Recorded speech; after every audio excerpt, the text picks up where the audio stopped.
तर मित्रांनो, आपण आष्टी तालुक्यातील वेलतुरी या ठिकाणी आत्ता आलेलो आहोत आणि या पूर्ण परिसराचं श्रद्धास्थान असलेल्या जे श्री क्षेत्र वेलजा माता देवस्थान त्या ठिकाणी दर्शनासाठी जाणार आहोत। आपण पाहू शकता एक कमान आणि सध्या नवरात्र उत्सव चाललाय, म्हणजे आज दसरा आहे, नवरात्र उत्सव संपतोय आणि या दिवशी आपण जात आहोत वेलजा मातेच्या दर्शनाला।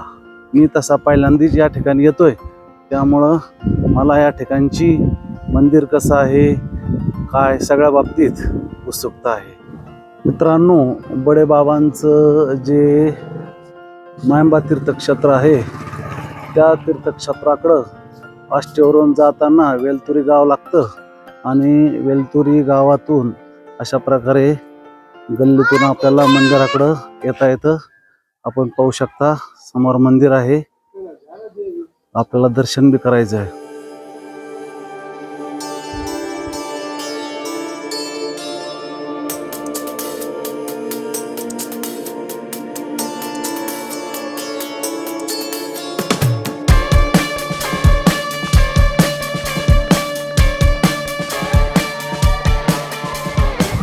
नमस्कार मित्रांनो, आष्टी तालुक्यातील वेलतुरी या गावचं ग्रामस्थाचं श्रद्धास्थान असलेल्या वेलजा माता मंदिराच्या बाजूस मी उभा आहे आणि या वेलजा मातेची जी आख्यायिका किंवा कथा जी काय आहे त्या संबंधी आपणाला काही माहिती घ्यायची। तर या मंदिराचे पुजारी आपल्या समोर आहेत। नाव सांगा तुमचं? विनायकराव साहेब गुरु, राहणार वेलतुरी, तालुका आष्टी, जिल्हा बीड। या देवीच्या काही अशा आहे की सांगण्यात असं आलेलं आहे की देवी ही नंदीच्या पायामध्ये आलेली कर्नाटकवरनं।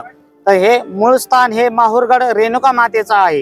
ह्या ठिकाणी आल्यानंतर तिला त्याला स्थान आवडलं। इथं 2 बारव होत्या, ते बारवेमध्ये उतरल्यानंतर त्याने पाटील आणि ब्राह्मणाच्या स्वप्नामध्ये गेली आणि त्यांनी सांगितलं ह्या ठिकाणी मी आलेले आहे, माझं नाव वेलजाबाई आहे, म्हणून ती इथं आली। मग गावकऱ्यांनी इथं येऊन ती विहिरीमध्ये पाहिले, त्याचे स्वयंभू तांदळा होता, ते विहीर बुजवली आणि चांगलं पद्धतीचं मंदिर ह्या गावकऱ्यांनी बांधलेलं आहे।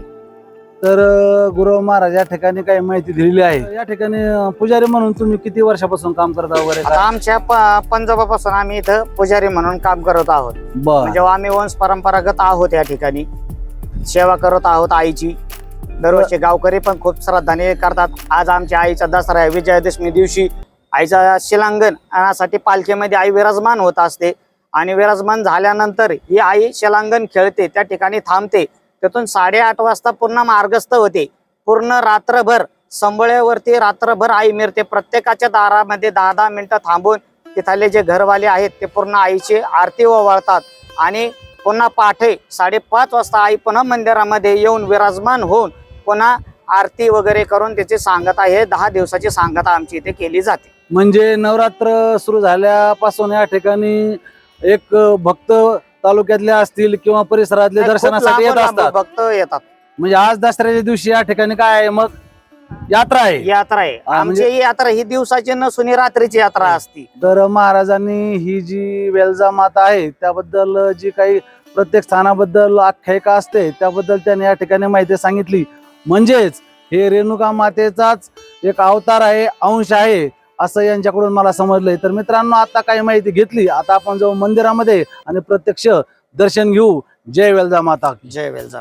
चला मित्रांनो, आपण आता मंदिरामध्ये दर्शनासाठी जाऊ।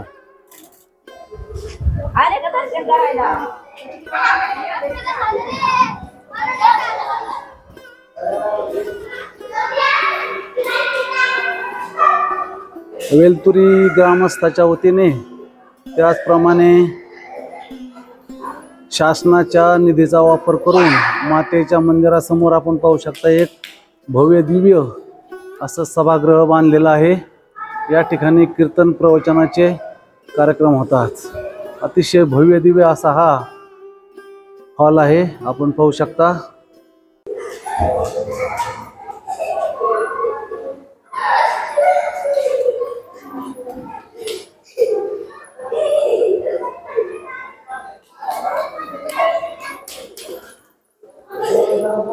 या ठिकाणी नवरात्रामध्ये जे होम केला जातो तो आपण पाहू शकता.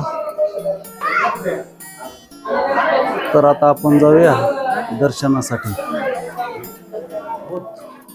आणि माहूरच्या रेणुका मातेचा अंश अवतार या देवीला या ठिकाणी असलेले पंचक्रोशीतील तालुक्यातील लोक मानतात.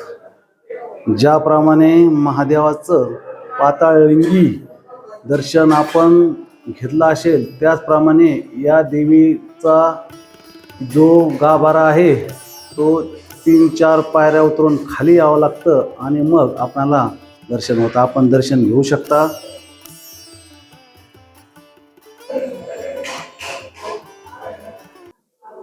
जय वेलजा माता की जय हो.